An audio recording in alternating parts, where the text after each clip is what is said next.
کہ جب ہم دکھی ہوتے ہیں یا کوئی پریشانی ہوتی یا دل پہ کوئی بوجھ ہوتا ہے یا ہمیں کوئی مسئلہ پیش آتا ہے یا کوئی ضرورت پیش آتی تو ہم سب سے پہلے کس کا سوچتے ہیں؟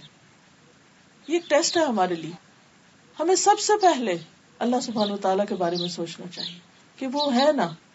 کیا مشکل ہے؟ کوئی مشکل نہیں، کیونکہ وہ ہے.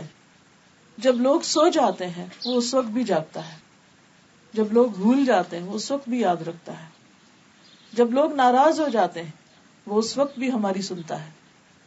اور شرک کا پہلا دروازہ ہی یہاں سے کھلتا ہے جب بندہ اپنی کسی بھی مشکل میں اللہ کی طرف جانے کی بجائے لوگوں پر توکل کرنے لگے، لوگوں کے پیچھے بھاگنے لگے، انسانوں پر امیدیں رکھے اور انسانوں کو اپنا رازق اور اپنا مالک سمجھنے لگے.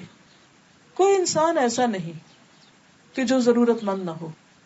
کسی بھی انسان سے جا کر مل کے دیکھیں، چاہے کوئی غریب ہو یا امیر، دنیا کے غریب ترین انسان کو بھی اور امیر ترین انسان کو بھی اور ان کے بیچ کے بھی لوگوں کو، سب کے سب محتاج، سب کے سب ضرورت مند ہیں. اور سب کی ضروریات صرف ایک رب ہی پوری کر سکتا ہے، کوئی بندہ نہیں کر سکتا. اس لیے لازم ہے کہ ہم اول و آخر اسی کو پکارے، اسی کی طرف رجوع کریں کہ اللہ تعالیٰ ہے اور وہ سنتا ہے اور وہ مشکل آسان کرے گا اور ضرور کرے گا، کیونکہ ان اللہ علی کل شیء قدیر، بے شک اللہ ہر چیز پر قادر ہے. اسے کسی سے مشورہ نہیں کرنا، اسے کسی سے مانگ کے نہیں دینا، کیونکہ سب چیز اس کے کنٹرول میں ہے، اس کے اختیار میں ہے. نوح علیہ السلام کے بارے میں قرآن مجید میں آتا ہے سورۃ الصافات 75، وَلَقَدْ نَادَانَا نُوحٌ وَلَنِعْمَ الْمُجِيبُونَ، اور البتہ تحقیق نوح علیہ السلام نے ہمیں پکارا تھا جب لوگوں نے انہیں انتہائی تنگ کر دیا اور ان کی بات مان کر نہیں دیتے تھے، تو اس مشکل میں انہوں نے ہمیں پکارا تھا. وَلَنِعْمَ الْمُجِيبُونَ، ہم کتنا اچھا جواب دینے والے ہیں. اللہ نے ان کی دعا سنی، بہترین طریقے سے سنی، دعا قبول کی اور ان کی مشکل آسان کر دی. مشکل کتنی بھی بڑی ہو، آزمائش کتنی بھی طویل ہو، دکھ اور درد کتنا بھی گہرا کیوں نہ ہو، کسی بھی قسم کا کیوں نہ ہو، کبھی بھی اللہ کی رحمت سے مایوس نہیں ہونا چاہیے، ہمیشہ پر امید رہنا چاہیے. ہمارے لیے مشکل ہوتی ہے، اللہ کے لیے مشکل نہیں. انسانوں کے خزانے ختم ہو جاتے ہیں، اللہ کے ختم نہیں ہوتے. اور پھر ہماری عقل جواب دے جاتی کہ کسی مسئلے کا حل کیا کریں، کیسے کریں، لیکن اس کے علم کی کوئی انتہا نہیں.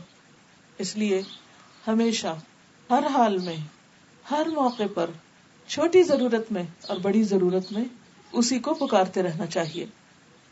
وَاذْكُرْ رَبَّكَ فِي نَفْسِكَ، بندوں کو پکارنے کے لیے تو اونچی آواز میں بولنا پڑتا ہے، چیخنا چلانا پڑتا ہے، لیکن اس کو دل میں تضرعا وخیفۃ، عاجزی اور زاری کے ساتھ، گڑ گڑا کے، چپ کے ودون الجہر من القول، اور آہستہ آہستہ زیر لب باتیں کرتے کرتے، بالغدو والآصال، صبح اور شام، ولا تکن من الغافلین، اور غافلین میں سے نہ ہونا.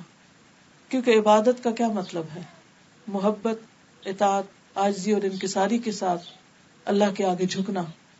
اور اس جھکنے میں جو اہم ترین اور پسندیدہ ترین چیز ہے وہ ہے اپنی ہر ضرورت کے لیے اللہ کے آگے ہاتھ پھیلانا، اللہ سے مانگنا. جب بھی کوئی بھی پریشانی زندگی میں ہو، سب سے پہلے اللہ ہی کا خیال دل میں آنا.